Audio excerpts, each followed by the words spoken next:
Welcome to the Dream Novel channel. Before starting to listen to the fun in this clip, don't forget to like and comment, so that the admin will have the encouragement to continue making clips. Let's go listen. Channel Dream Novel.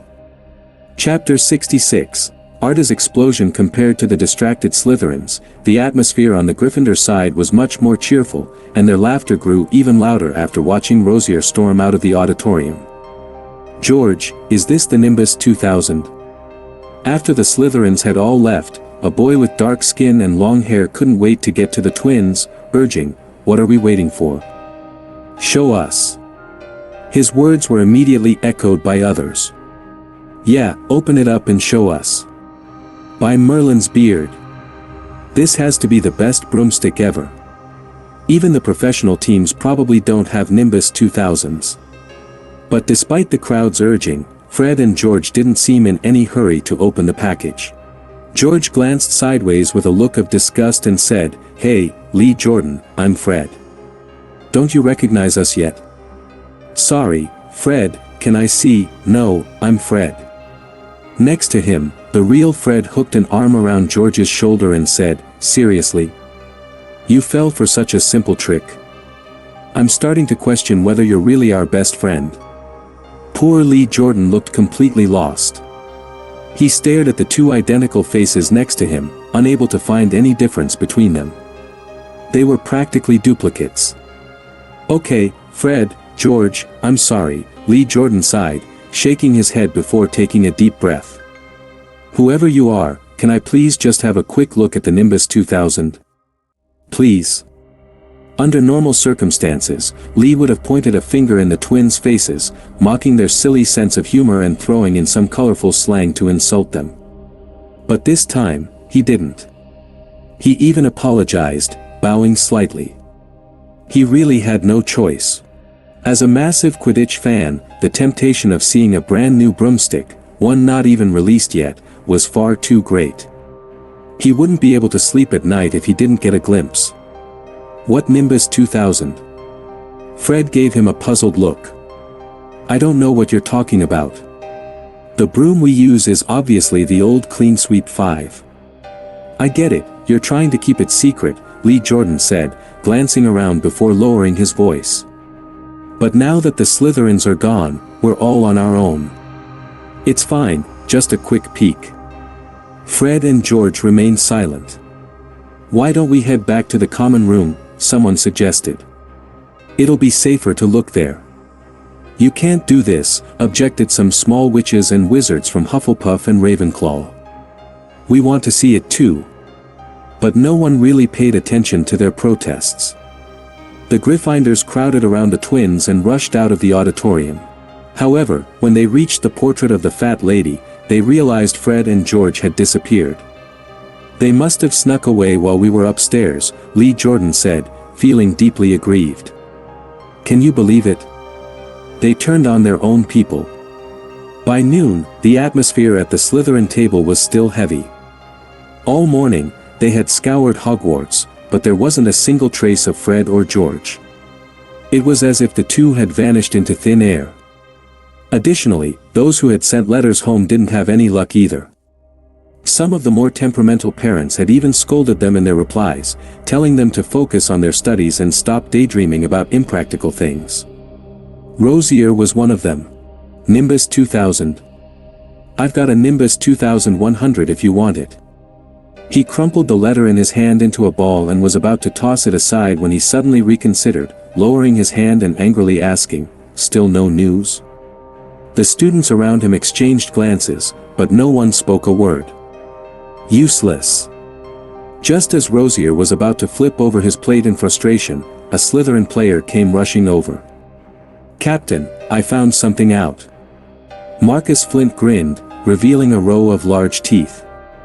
"When I passed by the Quidditch pitch, I saw the Gryffindor team there. They must have been trying to secretly test the performance of their broomsticks while we were eating in the Great Hall." Rosier looked up. Sure enough, none of the Gryffindor team members were in the Great Hall. "Captain, should we go take a look?" Marcus asked cautiously. "Let's go." Without hesitation, Rosier led the group towards the Quidditch pitch. As Marcus had said, the Gryffindor team was indeed there, but instead of training or testing their broomsticks, they were fighting. More precisely, the Weasley twins were fighting each other, while the rest of the team struggled to break them apart. Seeing this, Marcus exclaimed in excitement, "Internal conflict in Gryffindor." With the match scheduled for the afternoon, internal discord among their rivals was great news for Slytherin. Rosier also noticed that the package delivered by Owl in the morning was placed near the passage. And there wasn't anyone around guarding it.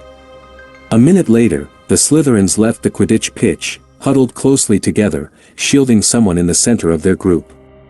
They didn't return to the Great Hall to continue eating, nor did they go back to their common room. Instead, they found an empty classroom and quickly slipped inside. Once the door was shut behind them, they spread out, revealing the person in the middle, Rosier, holding a long, slender package tightly in his arms. "Captain, are you sure it's okay to hide here?" Marcus asked nervously. "I still think it's safer to put it in the common room." Before he could finish, Rosier silenced him with a sharp kick. He wasn't planning on stealing the broom for himself, he simply wanted to keep it hidden before the match to ensure Gryffindor couldn't use it. What sense would it make to store it in the common room, where anyone might accidentally spill the secret? If word got out that a Slytherin had swiped a broom, Professor Snape would never forgive him. Rosier scanned the room.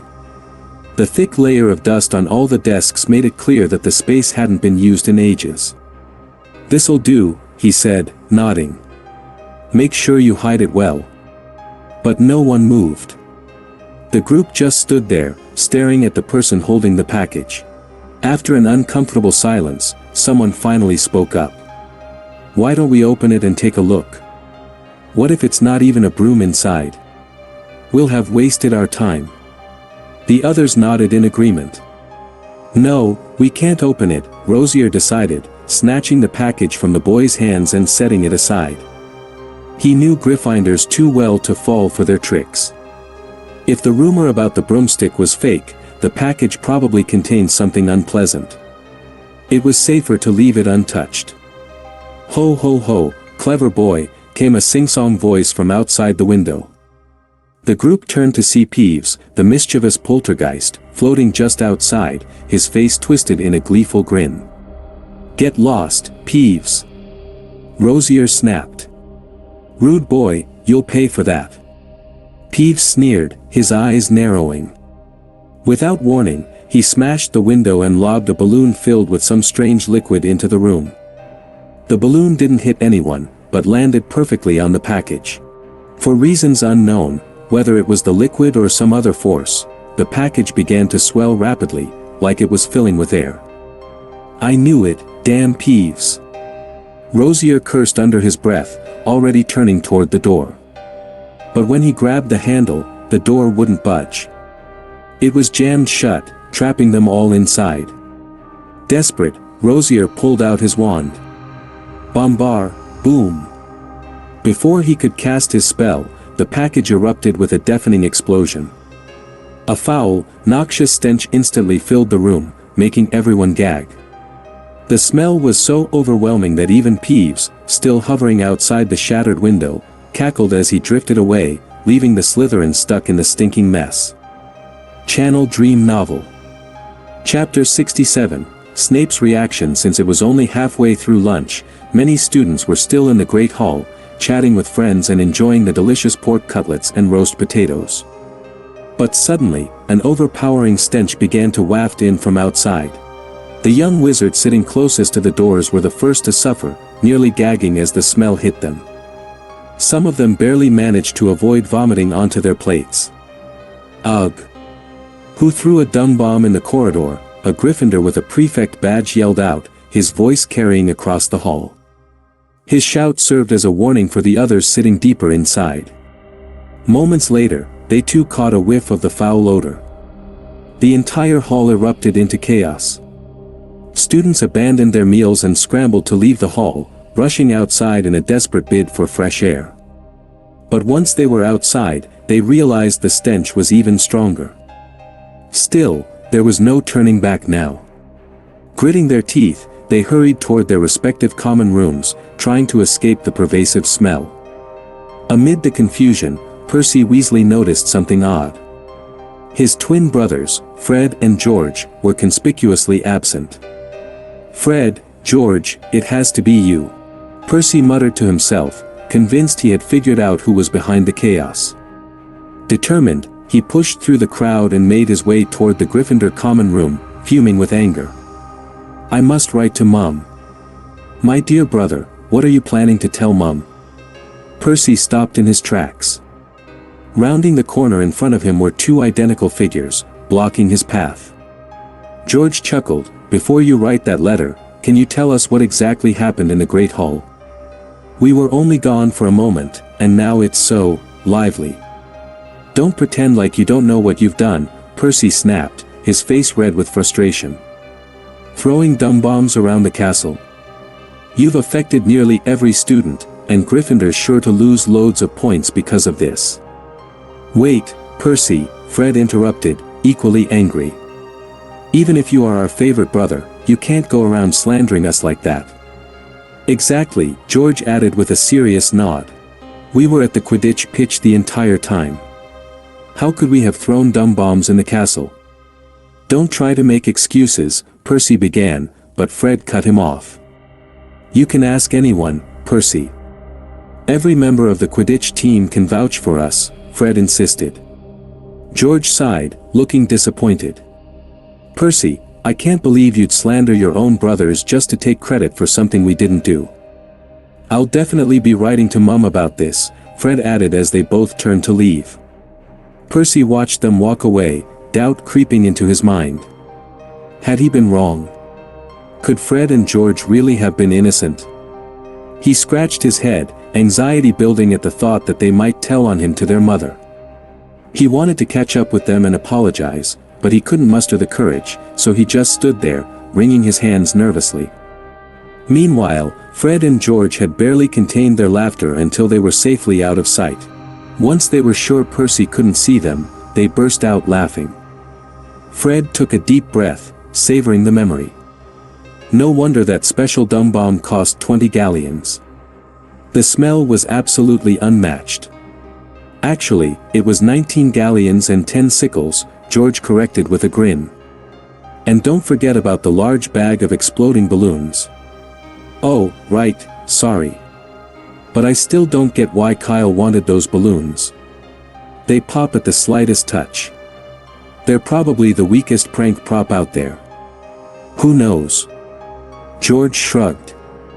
"Maybe he has something else in mind for them." The two continued walking, blending seamlessly into the chaotic crowd. On their way, they spotted Kyle, and the three of them exchanged knowing glances without saying a word. A silent agreement passed between them to stay quiet about their involvement. By the time Kyle returned to the common room, a large group had already gathered inside. It was the Slytherin Quidditch team, Rosier and Marcus Flint, a senior said, lounging on a sofa. They were fooling around with dumb bombs in an empty classroom on the second floor. The door blew off, and Peeves saw everything. He started shouting in the corridor, drawing a crowd. Now Rosier and the others have been dragged to Professor Snape's office by Filch. But they're claiming to be the victims. Most of the students believed this explanation. After all, Rosier was a 7th year, and even though he was known for causing trouble, it seemed highly unlikely that he'd lock himself in an abandoned classroom just to mess around with dung bombs. But it didn't really matter to them. Harris, sitting nearby, took a satisfied sip of pumpkin juice and said with a smirk, "Serves them right." Someone in the crowd voiced a concern. "Do you think Professor Snape might suspect us?" "So what if he does?" Harris replied nonchalantly. "We didn't do anything. Besides, our conflict with Rosier and his lot was a week ago. Gryffindor is far more suspicious right now." "It's definitely Gryffindor," Rosier said shakily, standing in the corner of the potions office. Marcus and the others had already been taken away by Filch to be confined to their rooms, but Rosier had been left behind. He stood there, his face black and blue from bruises, looking utterly miserable. Getting hit in the face with dung bombs was one thing, but he was also freezing. When Filch had dragged him to the office, Professor Snape had sprayed him down 3 times with plain water, refusing to let him use any drying charms. It was the only way to keep the stench from becoming bearable in the confined space of the potions office. Unfortunately for Rosier, the office was located near the dungeon cells, which were naturally cold. And since it was still November, the wind cutting through the stone halls made it even worse. In no time, a thin layer of ice had formed on his soaked clothes, making the freezing sensation all the more unbearable. "You don't need to tell me that," Snape replied icily, casting him a sharp look. "What I can't fathom is how you could be so idiotic as to activate the Nimbus 2000. Have you lent your brain to a troll?"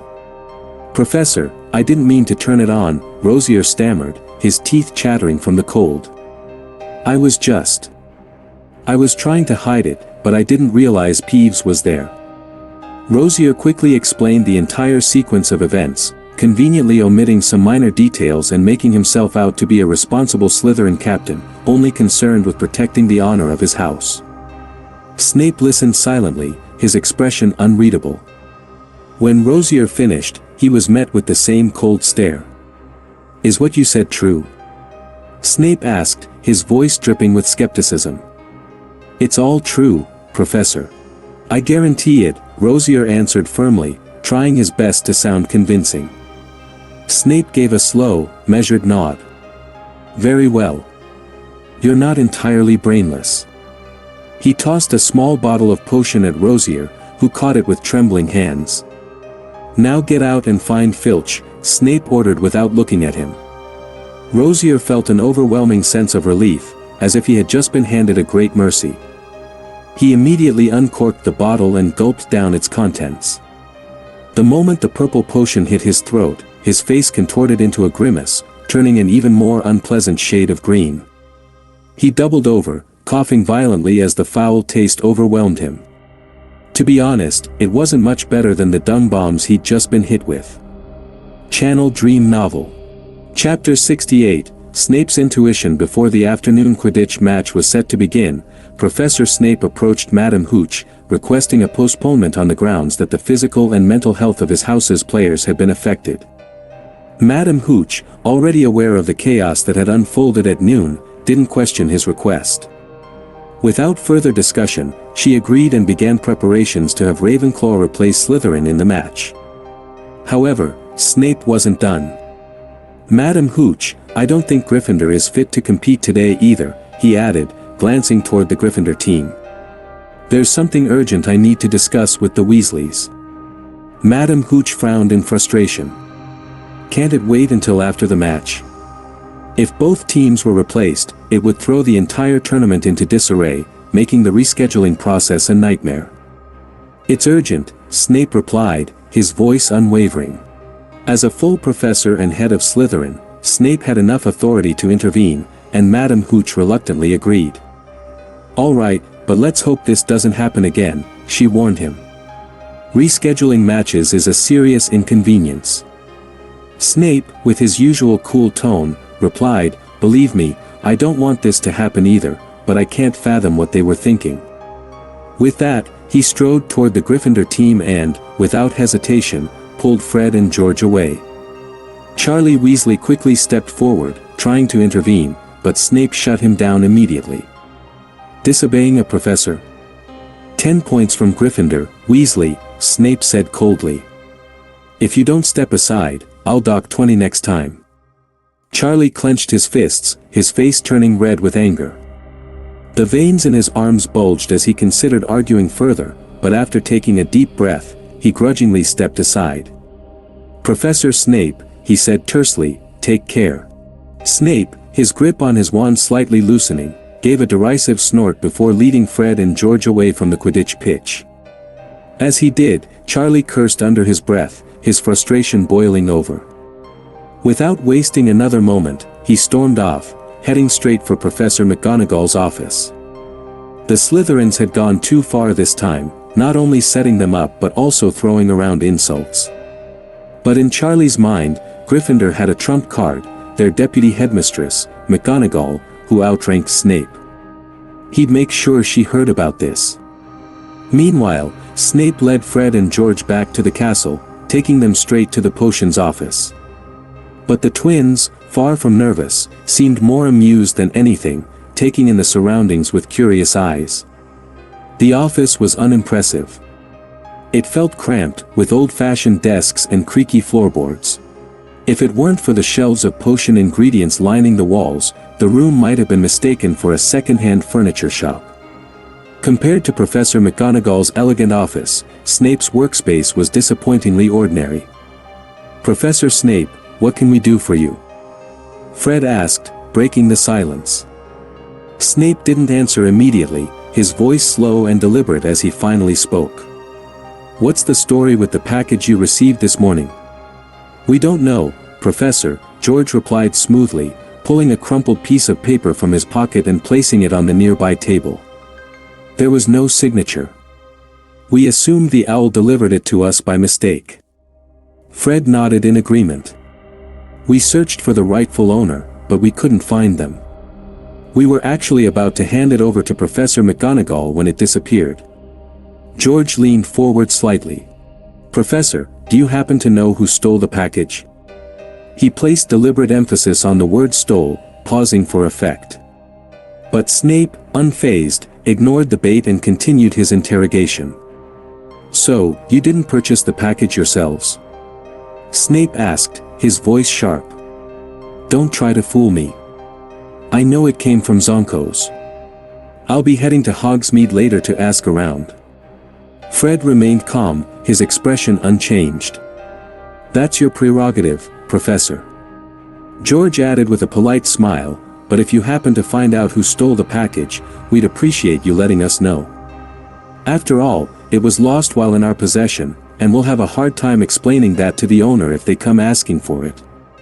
Snape's eye twitched ever so slightly at George's not-so-subtle dig, but once again, he pretended not to notice, maintaining his cold demeanor. "Weasley, you, knock, knock, knock." At that moment, a knock sounded on the door. Professor McGonagall entered from outside. "Severus, I heard you took Fred and George with you," Professor McGonagall said, lips pursed and expression serious. "Did they do something wrong?" "We didn't, Professor McGonagall." Fred protested loudly. George quickly followed. "Professor Snape asked us about the package." Professor McGonagall paused, thinking for a moment. "Is it the one you told me about earlier? The one without a signature?" "Yes, that's the one," Fred replied. "But it's gone, and we suspect someone may have stolen it." "Stolen? At Hogwarts?" Professor McGonagall's lips pressed into an even tighter line. "If I find out who it was, I'll deduct 100, no, 200 points." "Ahem." Snape coughed twice, interrupting.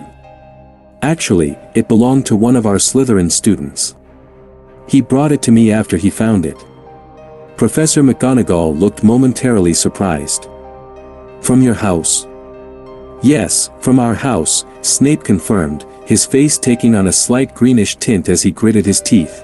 "I called the Weasleys here just to confirm the situation." "I see." Professor McGonagall's face softened somewhat, though she still appeared displeased. "You could have explained this at the pitch. Why did you have to interrupt the match?" Snape remained silent, cursing Rosier inwardly for his foolishness. After that, Professor McGonagall left, taking Fred and George with her. Snape didn't stop them. In fact, he had never really suspected the Weasleys. The style didn't match. He had only wanted to gather some information from them and maybe dock 30 or 50 points to lighten his mood. He hadn't expected McGonagall to show up so quickly, and Fred and George had been well prepared, turning the situation into a theft right in front of her. He couldn't even dispute it. After all, it was the truth. If the Slytherins hadn't stolen the package, the rest of the incident wouldn't have occurred. Rosier, that idiot is practically related to a troll. Snape cursed in his mind once more. Still, the whole exchange left Snape more certain that the Weasleys had nothing to do with the theft, or at the very least, they weren't the masterminds. The Weasleys just weren't clever enough for something like this. As he stood there, lost in thought, a sly, hypocritical face suddenly flashed in his mind, replacing the honest and trustworthy image he'd first considered. Kyle Chopper. Snape muttered to himself. Even though, by all accounts, Kyle had nothing to do with the situation, not even remotely, Snape's instincts screamed otherwise. He was sure Kyle wasn't entirely innocent. Yes, it was intuition, and it had nothing to do with Kyle corrupting Conda. Channel Dream Novel. Chapter 69, What Would You Do? Mr. Chopper, why didn't you grind the lionfish spines into a powder before adding them to the cauldron, as the book instructs? Snape's voice was sharp, dripping with condescension as he stared at Kyle during potions class. Do you think you're some sort of potions genius, tampering with the textbook? Because of your arrogance, Hufflepuff will lose 5 points. Kyle glanced up at the blackboard. Written in large, clear letters were the instructions: lionfish spines are not ground, but boiled in boiling water for 5 minutes, then cut into sections. The words were huge, unmistakable, and written by Snape himself. How could this possibly be considered tampering with the textbook? Professor.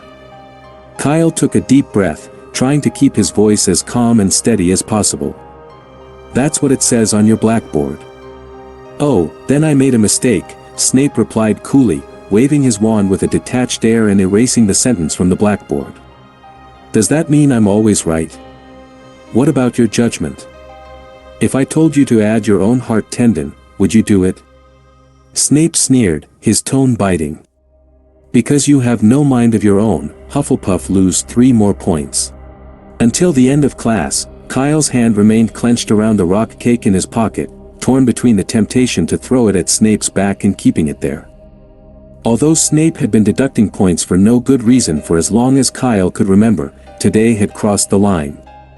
Snape had stooped to new lows, even going as far as to lose face just to dock points. How could he write something on the board himself and then erase it with his own hands? This level of manipulation was truly eye-opening for Kyle. Of course, the effect was immediate. In just one class, Kyle had lost over 30 points. Since starting at Hogwarts, no other class had ever deducted that many points from him.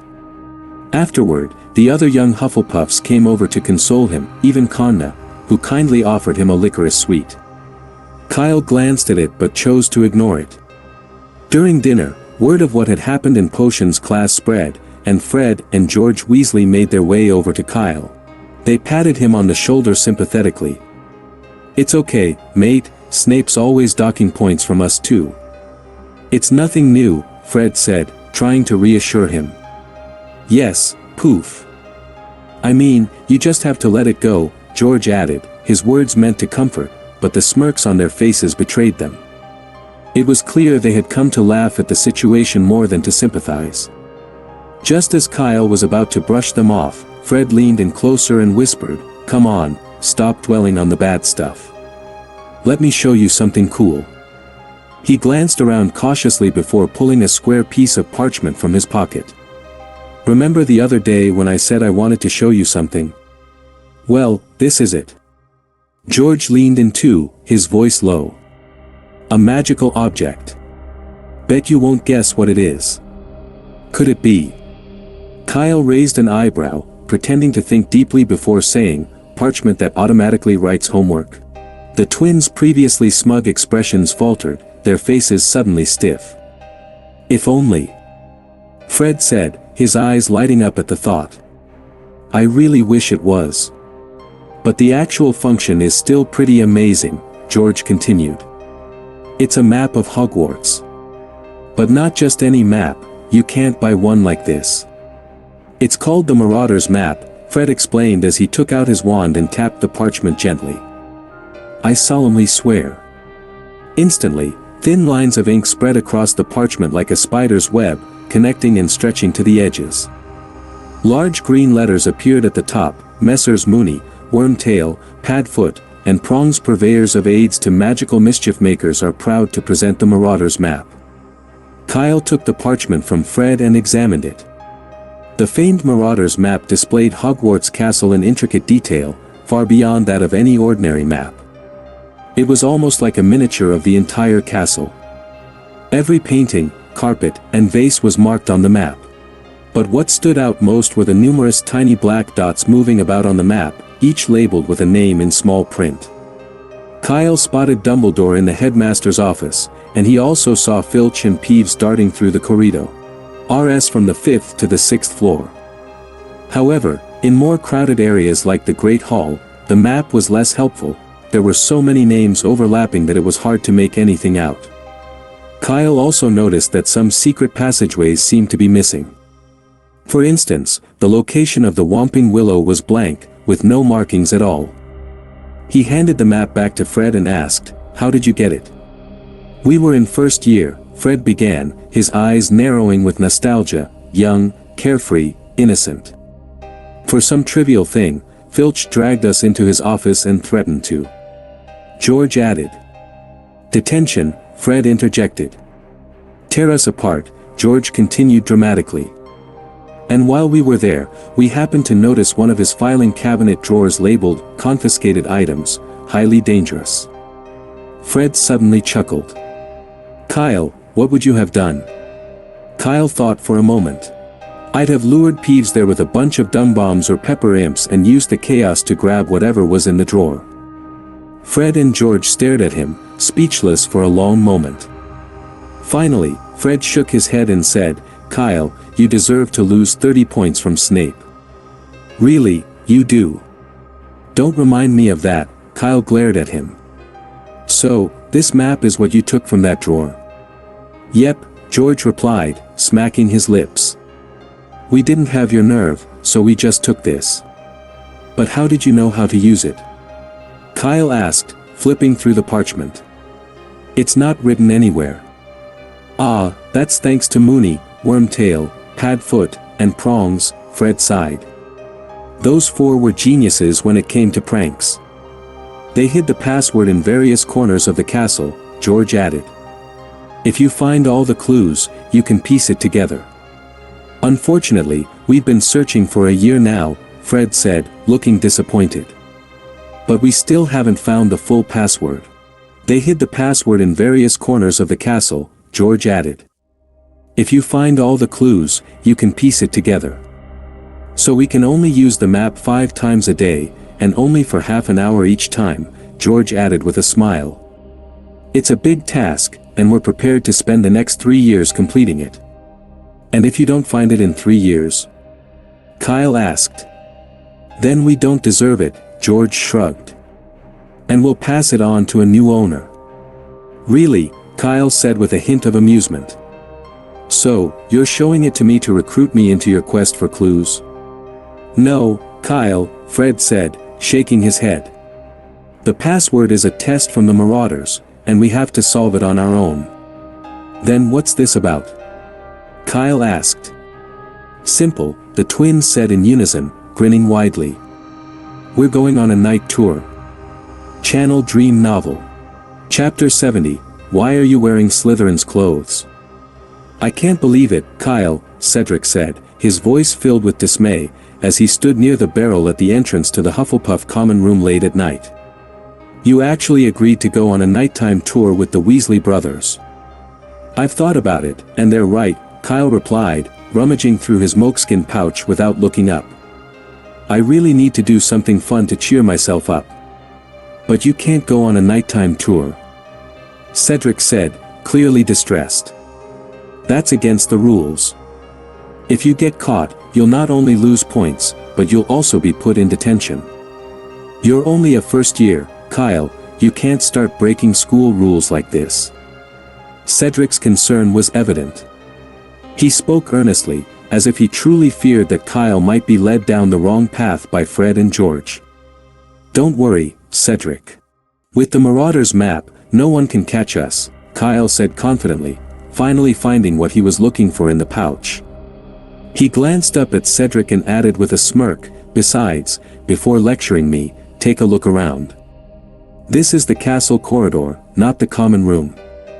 You're part of this night tour too." I don't want to go on a night tour." Cedric protested, sticking his neck out. I'm just coming along to keep an eye on you, to stop you from breaking more rules. Kyle raised an eyebrow and snorted, as you wish. We'll turn back now and forget about going to the Forbidden Forest to watch the mooncalves dance. Well. Cedric's resolve wavered. His eyes darted, suddenly a little unfocused, as he mumbled, No, that's not what I meant. I just want to. You want to go to the Forbidden Forest, don't you? Kyle interrupted bluntly, pointing at Kanna, who stood silently beside them. You should learn from her. If you want to go, just wait quietly. Say one more word, and I won't take you. Cedric chuckled awkwardly, immediately silencing himself. Earlier in the Great Hall, although Kyle and the Weasley twins had spoken in hushed tones, Cedric and Kanna, who had been seated nearby, had inevitably overheard part of their conversation. When Kyle snuck out of the dormitory later that night, he had turned around to find two pairs of eyes fixed on him in the moonlight. The sight startled him, sending a shiver down his spine. Any sleepiness he had left vanished, replaced by cold sweat. The two figures, of course, were Cedric and Kanna, and their intentions were clear. They wanted to join him on his adventure to the Forbidden Forest. And so, the scene that was unfolding now had come to pass. After Cedric finally quieted down, Kyle pulled a bundle of long, striped items from his pouch and handed them over. Pick one. Cedric squinted at the bundle in Kyle's hands. Something about it seemed familiar. When he looked more closely, he realized they were scarves from the other three houses, Gryffindor's scarlet and gold, Slytherin's silver and green, and Ravenclaw's gray and blue. There were about a dozen scarves in total, so tightly bound together that at first glance, one could mistake them for a log. Confused, Cedric blurted out, Kyle, why are you giving me this? I already have my own scarf. These aren't for warmth, Kyle replied, still focused on his pouch. They're just in case. If you get spotted, toss it on the ground as you run. Cedric and Kanna exchanged bewildered glances, unsure of what to do. When they didn't move for a while, Kyle simply took two silver-green scarves and draped them around their necks, matching the one he wore himself. Properly equipped, the trio left the kitchen corridor and made their way to the agreed meeting spot, the entrance of a hut near the Great Hall, where the first-year students would wait. It was a place rarely noticed by anyone, save for the occasional pile of branches, and even Filch seldom patrolled the area. When they arrived, Fred and George were already there. Wow, look who's here, George said with a mischievous glint in his eye. The golden boy Cedric, and the warrior who conquered Snape, Kanna. Fred joined in, grinning widely. I didn't realize our nighttime patrol team was so luxurious. This is really, wait. His eyes suddenly widened as he noticed something unusual.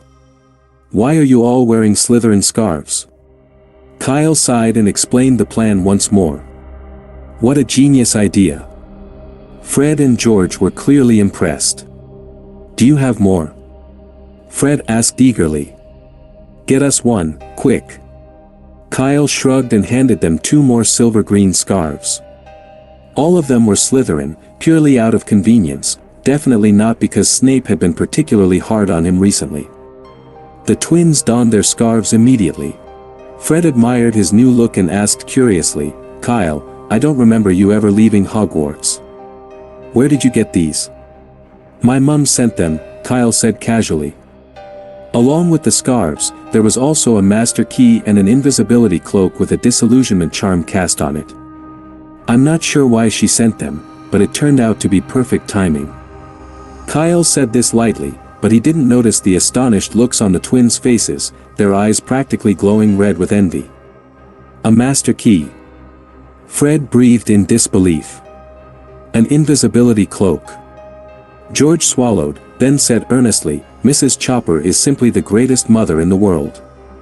Agreed, Fred added, nodding solemnly. Her deeds and thoughts deserve to be written down and put in a book, placed in the most prominent spot in flourish and blots. And in the school library too.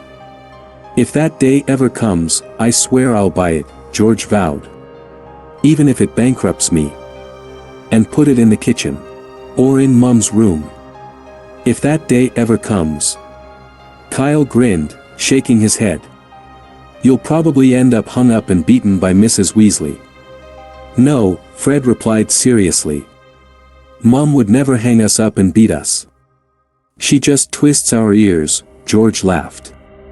I think she's trying to twist them off so she won't get our names wrong anymore.